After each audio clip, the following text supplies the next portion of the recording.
Heatran is now available in Pokemon Go, and of course people want to know, just how good is Heatran in the PvP arena? Well, up ahead is a clip from my livestream SwagTips where I cover Heatran's use in the Master League and in the Ultra League. If you're curious, you cannot get Heatran in the Great League. There is one way to do it, but it's really complicated, not worth mentioning, just out of your mind. Initially, I thought Heatran wouldn't be that good for them. Reason why I don't think Heatran, like on paper, in theory, wouldn't be a good, PvP Pokemon is because it has Fire Blast here. This is just a spreadsheet showing, what the stats are for PvP moves. And Fire Blast is actually kind of one of the worst. It's got an 80 energy cost. Like other moves can go down to like 35 and 40, so it costs twice as much as other moves do to use as a charge attack. So if your opponent shields that, well, then you just kind of wasted all your time charging up that attack. And then on top of that, your opponent could use more charge moves than you while you're trying to charge up your Fire Blast, which would knock Heatran out. And then they would also give them another kind of shield advantage because they're using multiple charge moves. You only have this one, so if you're going to shield and they're going to shield, well, you're going to be using more shields than they would.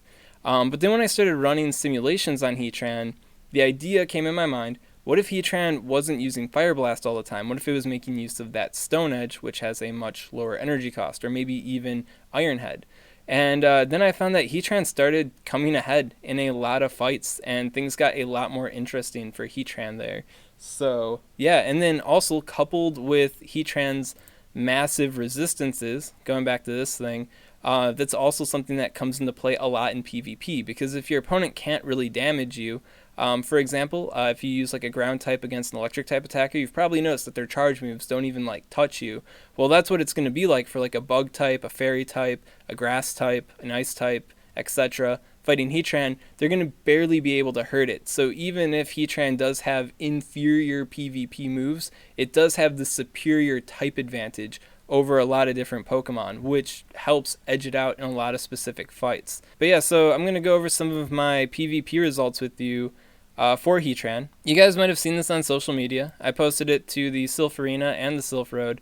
It's on my Twitter, it's on my Facebook, and this is the Master League Simplified. Now I want to do a video that goes over this graphic more in depth, but what I want to make clear to you guys, if you haven't seen this yet, is that it's a simplification of the Master League meta, a simplification. It's not like needlepoint accuracy to the max. Some of these Pokemon that I have like losing to other Pokemon, well, they could overcome those matchups given the right shields or the right circumstances. Maybe their disadvantageous matchup is lacking the move that Pokemon needs to beat them. Maybe they have a special move that helps them beat that. So this is just a generalization. Don't take it for the holy gospel. It's just a simplification of trends I've been seeing in the Master League. I just want to make that clear. Yeah, so the basic idea of this graphic is Groudon is like this all-powerful mega Pokemon. It's got Mudshot, which is one of the fastest energy-gaining attacks in the game, and it also has Earthquake, which is one of the most powerful PvP moves in the game. So, and then it's Groudon, and Groudon's freaking Groudon, right? And it's got Solar Beam thrown in there because why not? And yeah, so this guy's like the Rock, and a very powerful centralizing force in the Master League. Now, going down here, we have this like kind of purple swirl. So like if this guy's the Rock, these guys here are the Scissors, right? So the Rock smashes the Scissors here, and it's really hard for any of these Pokemon to overcome Groudon. Like Giratina technically has a chance. The one thing that these Pokemon have in common is that they can beat like the flying types. These guys are like the paper, right? Because Groudon's all about using Earthquake and Solar Beam, while these guys are all about resisting Earthquake and Solar Beam. So, and that's where the Rock, Paper, Scissors are. All these Pokemon really good. And I also want to highlight that these aren't the only Master League Pokemon that you can use. There are plenty of other Pokemon that work really well in Master League. These are just ones that I like identified and made a graphic on right away. So, where does Heatran fit in all this? Well, Heatran gets smashed by Groudon. Heatran kind of gets relegated to this corner pretty handedly. And Heatran also does a really good job at smashing these flying type Pokemon. So, once again, Heatran kind of fit in this corner pretty well. Now, how does Heatran do in this corner? So, against the steel type Pokemon, you'd think that Heatran would have an absolute advantage over them, but the matchups are actually quite even because Fire Blast takes forever to charge. And because it takes forever to charge, these two Pokemon, Melmetal and Metagross here, have opportunities to overcome Heatran. So if there are no shields, like if Heatran's shields are gone and Metagross's shields are gone, well then Metagross is going to get Earthquake sooner than Heatran can get Fire Blast, so then Metagross would win that. But if they have the same amount of shields, then Heatran would overcome Metagross in time through the Fire Spin damage and through the other charge moves damage, just like kind of collectively together. The fight between Melmetal and Heatran is actually really close. The reason why it's close, you'd think Heatran would have, a advantage versus like, do we get the shields in? Do we not get the shields in? Sort of like what's going on with Metagross here. Melmetal's a little bit closer because it has Thundershock and Thunderbolt, and that combination is like really deadly in PvP because you're whipping out these Thunderbolts like at rapid speed, right? So you're going to wear down Heatran's shields pretty quickly if it's using shields, and if it's not using shields, I think you can get like 3 Thunderbolts off maybe with Thundershock and Thunderbolt before Heatran can bring in that Doom Fire Blast attack. So yeah, Melmetal has like almost every advantage over Heatran, but the matchup does end up being really close at the end of the day because Heatran does have that Fire Spin damage. So yeah, pretty close there. When it comes to Tyranitar, the only way Heatran can beat Tyranitar is if it has the Iron Head. Fire Blast and Stone Edge ain't going to cut it. So that's going to be a pretty deciding point for Heatran in that battle. It's tricky between the 3 charge moves. Definitely want to have the Stone Edge for sure. And then Iron Head and Fire Blast will kind of shape what matchups you want Heatran to have an advantage or disadvantage in. And then against Giratina just beats Heatran. Heatran doesn't have a whole lot on Giratina. It could get a little bit close sometimes with Stone Edge, but at the end of the day, Giratina just has an absolute advantage over him. Against Gyarados, Heatran actually has the advantage. You'd think like, oh, Gyarados is a water-type Pokemon, but Hydro Pump is kind of like Fire Blast in the sense that it takes forever to charge. And if it takes forever to charge, Heatran's got Stone Edge. What are you going to do, Gyarados? What are you going to do? I don't think Gyarados wants to use Waterfall. And Waterfall plus Hydro Pump is kind of the reason why Kyogre, in my opinion, isn't a Master League threat, because Waterfall charges too slow and Hydro Pump has way too steep of a cost. So yeah, Heatran ironically has the advantage over Gyarados. And that Hydro Pump cost is actually the reason why Heatran, against all expectations, actually has the advantage over Lugia with Stone Edge. Because, the fire attacks, neutral, where Lugia's fast moves are resisted, and then Sky Attack is resisted, and Sky Attack is like Lugia's main punch. If you're using Hydro Pump, it's going to take too long with even shields for Lugia to come up ahead. And even if there are no shields, I think in a lot of situations, Hydro Pump doesn't actually KO Heatran outright, and that one Stone Edge really does a lot to bring Lugia down in that fight. And Stone Edge is also the reason why the Dragon types struggle against Heatran, because they don't really have any attacks that hurt Heatran. Heatran resists basically everything that they have. So it's got the super effective hit, they don't. It's got the resistances, they don't really have the resistances. I mean, they resist the fire type attacks, but Heatran has the advantage over them. And then when it comes to Mewtwo actually beats Heatran in almost every single way. Looking at sims that used Shadow Ball, Focus Blast, and Thunderbolt, all those movesets body Heatran, like in all these different ways. The only way like Heatran could possibly overcome Mewtwo is if Mewtwo had no shields and like Heatran still had both of its shields. But yeah, so the final verdict on Heatran in the Master League is that it's a really good Pokemon. I don't think it's a Pokemon I'd personally invest in for the Master League just because the future looks scary. And when I say the future looks scary, I mean Palkia and Dialga just destroy Heatran, right? So they got a really good time against Heatran overall, in my opinion. And they're going to be very potent Master League forces when they come out. So that's one thing that has me kind of working against the Heatran. But if you do want to power up Heatran, if you're maxing out a Heatran anyways, it will be a good Master League Pokemon because its advantages in this kind of scissors circle, an advantage over the paper Pokemon, advantage over Gyarados. All these things are pretty big in the Master League, in my opinion. So if you're going to do it anyways, good idea. But if you're on the fence, you maybe want to save your Stardust. Me, I'm kind of getting low on Stardust with PvP power-ups and unlocking moves myself.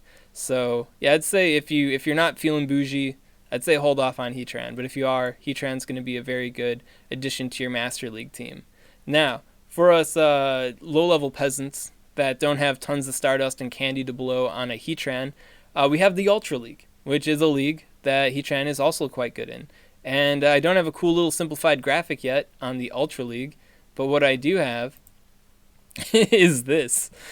so, um, so yeah, we can go about that here. Things are complicated here. Okay, so the fight between Heatran and Meganium in the Ultra League, it's not the way you think it is, right? Because Meganium has Earthquake, and it's got Vine Whip, and Vine Whip is a really good EPS move, a really good move overall, and it's got Earthquake, which just destroys Heatran.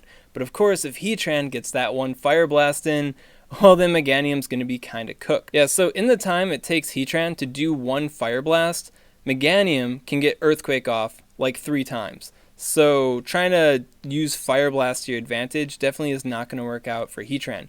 But if you use Stone Edge, things can tilt in its favor. If they're using even shields, like if Heatran's shielding from all the Earthquakes from Meganium, by the time Meganium gets to the 3rd Earthquake, even though, Fire Blast hasn't really happened for it yet, Meganium will be nearly worn out from the fast move usage, from all the fire spins hitting it. So that is something that works in Heatran's favor in this fight. So yeah, so low IV Meganiums, if you've got like low defense or low HP IVs on your Megs, well, they should be a little bit wary because, too low of a defense IV, Heatran's hitting some breakpoint that gives them 1 extra damage. Well, that could spell the end if your HP is too low and you miss the threshold. Well, then you might go out from that as well. But if you end up surviving and you get that 3rd Earthquake out, well, then goodbye Heatran. Now you might be thinking like, well, in that fight, Heatran's shielding all the time, and Meganium, is just wailing on it with all these charge moves, not having the shield because it's not getting the Fire Blast. Well, you could gain shield advantage or shield evenness with the Meganium player by using the Stone Edges. Because if they don't shield the Stone Edge, you will take them out much sooner with your fire spins, because it still hurts them a lot to get hit by a Stone Edge. It's not like Stone Edge is going to tickle Meganium here. Yeah, so that's something that definitely works against Meganium. They have to shield against your Stone Edges. So yeah, don't be like mono Fireman here. If anything, if you're going to do a mono type moveset for Heatran, like just one charge move, not spending the Stardust and the candy to unlock a second one, I'd say Fire Spin and Stone Edge would be the best bet for Heatran overall, because it does help him overcome a lot of these weird matchups with the coverage between the 2 attacks, such as Meganium. So yeah, so Meganium has to be pretty wary about this, because like even though it only takes 1 Earthquake to take out Heatran, if Heatran can block that Earthquake, or even block both Earthquakes, it could overcome one of its, in theory, worst matchups, which kind of is weird in a way too. Like in theory, this is like one of Heatran's worst matchups, because you'd think Fire type beats Grass, but it's all about that Earthquake. So yeah, pretty wild. So Cresselia is also another big Ultra League threat. Really powerful. It's got Psycho Cut, so moves that charge energy really quickly are always really good on Pokemon, because it can let them use charge moves sooner. And then it has Moonblast and Future Sight, which is good against a lot of Pokemon, not very good against Steel type Pokemon, especially the Heatran. So yeah, so you'd think this fight would be more in Heatran's favor, but it's actually quite close. With even shields, without shields, the fight is really close. And the reason why it's so close is because, Cresselia is just uber tanky. It's like a super tanky Pokemon. Stats are really good for the Ultra League, for like lower leagues like this. So Cresselia, really big threat in that way. And because it's so tanky, and because Heatran is only hitting it for neutral damage, its tankiness does let it kind of get on par with the Heatran. And even though it is hitting it with the resisted attacks, because it's able to get to those charge moves so soon, and because charge moves are just like basically free damage at the end of the day, that also wears on the Heatran a lot. So even though Heatran does have every sort of like advantage type-wise in theory to Cresselia, because Cresselia is so like thick and is able to use charge moves so fast, the fight's actually quite even. So yeah, it's pretty easy for the fight to tilt in one player's favor or another. So yeah, pretty interesting there. Steelix. So I figured Steelix would have kind of an advantage over Heatran once again, because it's got Earthquake, and 1 Earthquake takes it out, and it's not really going to get to that Fire Blast like in time to take out the Steelix there. But with shield usage, once again, the fight becomes more even because that constant fire spin damage wears down on the Steelix. So it's like the same thing with Meganium, where Steelix has to land an Earthquake to win, but if it can't land an Earthquake, then Heatran's going to win just from the fast move damage. So it's that idea once again. I'd say Cresselia Meganium is where a lot of the intrigue lies in this kind of analysis. Steelix, pretty one note. Has to land Earthquake. If it can't, we'll rip Steelix. Alright, so our next contestant is Muck. Just going to give some yellow here. And people will know, like, okay, that's probably a Alolan guy. So this is a Alolan Muck, guys. It's a Alolan Muck. It's beautiful. Yeah, so Alolan Muck is also a pretty good Pokemon in the Ultra League. Dark type coverage, really nice.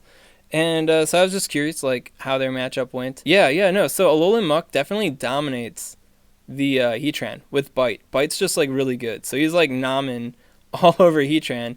And Heatran really doesn't have a whole lot of opportunities to retaliate. If it uses a Stone Edge or the Iron Head, that really doesn't help tilt the things back into its favor. The only way Heatran can overcome the Alolan Muck fight is if it's able to, like, land, like, a solid Fire Blast hit. Now, this might not be Needlepoint. I might be misremembering all the sims I ran because I took really poor notes on here. I was just like, Muck dominates, but one Fire Blast can turn things around. Like, in the future, when I do unit analysis like this, I'll definitely make sure I've got the details on board with me. But yeah, so but from what I remember from The Sims, it was just like bite, Heatran dies. So yeah, so that's how that fight goes. So sort of like how Heatran was dominating like Steelix and Meganium and stuff by the fast move damage, not so much the charge move damage. Well, Alolan Muck kind of has that situation going on with it versus Heatran. And then I guess another thing that Alolan Muck represents in this matchup is a neutral matchup, where the idea in PvP, like PvP theory right now, is in a purely neutral matchup, the Pokemon with the higher total damage output ranking. Blue Hair Freak's been linking people to the spreadsheet, so thank you, man, for doing that for us. So keep people in the know. But the idea is if it's a purely neutral matchup, nobody's getting type effectiveness in, nobody's getting resistances in, anything like that, then the Pokemon with the higher TDO, total damage output, the higher stats in general, and the better moves to go along with it, would be the victor. And this is one such representation of that idea, because overall Heatran really isn't a good general TDO Pokemon. Where Heatran shines is when it's able to get resistances in and then get some unique, type effectiveness on its opponents, often with the help of Stone Edge there. So yeah, so Heatran lacks that in this matchup because Alolan Muck is hitting it with dark type attacks, which Heatran doesn't resist. So yeah, so that's what this idea represents here. We got Flygon. If you guys have the candy for it or whatever, for Ultra League or Great League, I definitely recommend using Flygon. Because Flygon's insane. It's got Mudshot, which is really fast energy gains, and then it's got Dragon Claw, which is a really low-cost charge move. So those two factors combined just means you're just like, sup, I'm Flygon. Dragon Claw, Dragon Claw, Dragon Claw, Dragon Claw. Have you guys seen Fist of the North Star? It's like that Fist of the North Star stuff, I'm not going to start making high-pitched screams at you guys here on stream. I'm just not feeling like that tonight. But it's like that. Yeah, Flygon's insane. Definitely try out Flygon. Flygon is a little frail, though, so that works against Flygon. As I will show you guys here in my description of this matchup. So, in the Flygon versus Heatran matchup in the Ultra League, Flygon absolutely dominates Heatran, as expected. I mean, it's just busting out mud shots galore. It can bust out that Earthquake. So, all things considered, Heatran should not win this fight. However, I did find that, given certain circumstances, right, if Heatran's able to shield against the Earthquakes, and it's able to land a Fire Blast. Like, if Flygon thinks he's Super Fly, and is like, yeah, I could totally take a hit from this lava dome loser, well, then he gets hit by Fire Blast, and then that could knock its HP down enough where it could maybe take it out if it has prior damage, would leave it, severely damaged if Flygon was a little bit too brazen. Because overall, Flygon, really good DPS, really fast charge moves in the Ultra League and in the Great League as well, but it's pretty frail, so it doesn't take hits too well. So yeah, if you are able to nail it with the Fire Blast, that would probably work in your favor. An Iron Head could also work in, just be like, bam, hit you. So yeah, if they're a little bit too cheeky, if they think that they just got this fight completely masterminded, well, you could bite back a bit. And if it has prior damage, that could take it out. So yeah, be wary with your Flygon if you're fighting Heatran. And if you are using Heatran, keep it in mind that the fight is not lost if Heatran's up against Flygon. But if Heatran doesn't have any shields, then Flygon Flygon's going to use Earthquake before you can even think, and then you're done. That was a clip from my live stream SwagTips. SwagTips streams every Tuesday at 7 p.m. Central Time on the Twitch channel SwagTips. If you like this content and you want to see more like it, well then make sure to subscribe to SwagTips. If you got any questions on this content, comment below, let me know what's up, and I'll be happy to help you out. And if you're thinking, Ryan Swag, you just showed us how good Heatran is in PvP, well, how good is it as a raid attacker, or how do I beat that raid? Well, I did that content already, so link in the description to that if you want details on that. SwagTips.